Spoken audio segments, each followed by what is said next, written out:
Does this sound like you? Still, despite being out in the working world for years and despite owning your own business, you're still a little unsure, if you are honest, with exactly what HR people do and unconvinced exactly how us HR people can really build value in your business. Then, if that sounds like you, you're not alone. Many of our clients are just like you. They're unsure, they're unconvinced. You know what? The way I see it, that's quite understandable because unless you've worked in a business or a company which has had a HR person, then it's highly likely you wouldn't know what the heck us HR people actually do. Hi, I'm Jackie Strawn, the CEO and founder of HR Tactics, and I want to give you a bit of context around what we HR people do and how our field works. So let's compare HR to the field of law.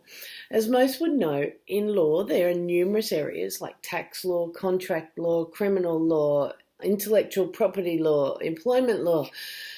And some lawyers specialise in one or more of these, like a tax lawyer or employment lawyers, litigation lawyers, etc., while other lawyers practice law across many of these fields. Well, similarly, the field of HR has numerous areas, but ours can be thought of as appearing along a timeline, which we HR people call the employee life cycle.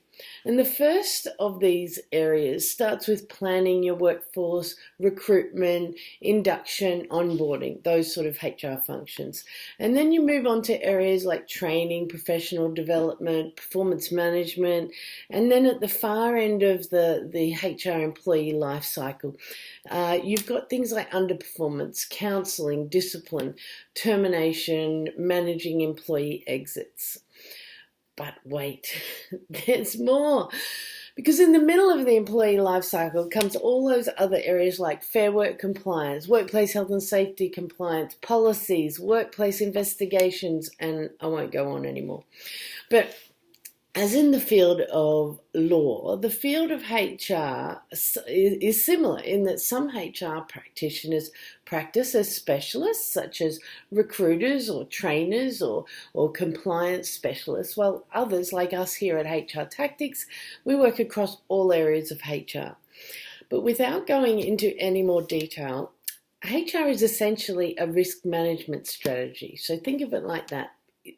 Just like law is, just like accounting is, just like marketing is, they're all risk management strategies for your business. But let's not forget that we're talking about humans in the human resources area.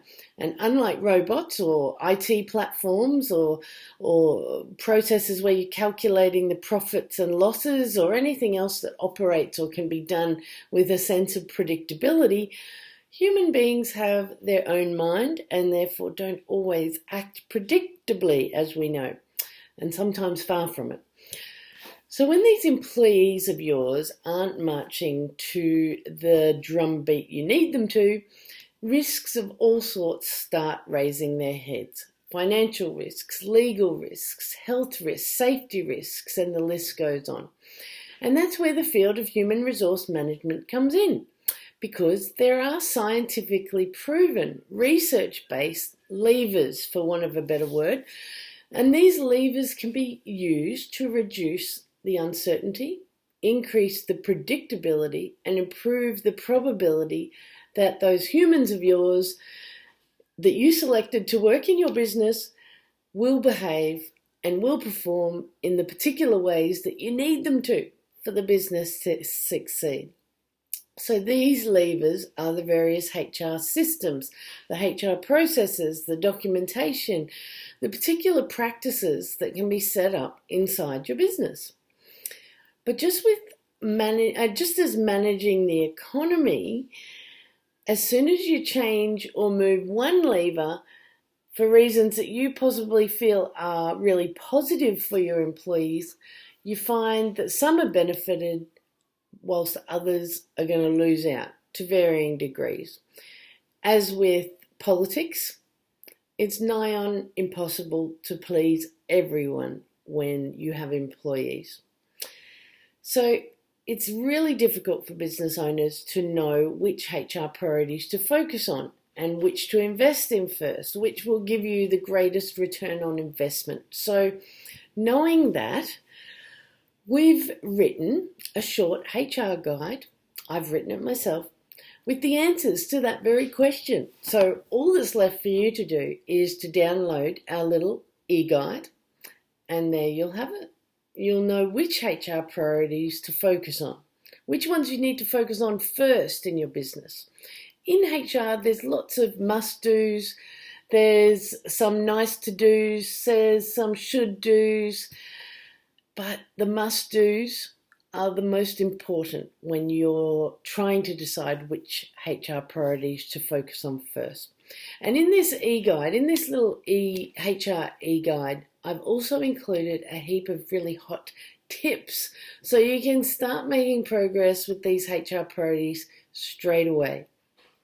And look, don't forget to share this video on to others in business that you care about so they can benefit from this information too. I'd love to hear your feedback. If you download the e-guide, I'd love to hear your feedback as to what things you got most out of it. Great. Enjoy.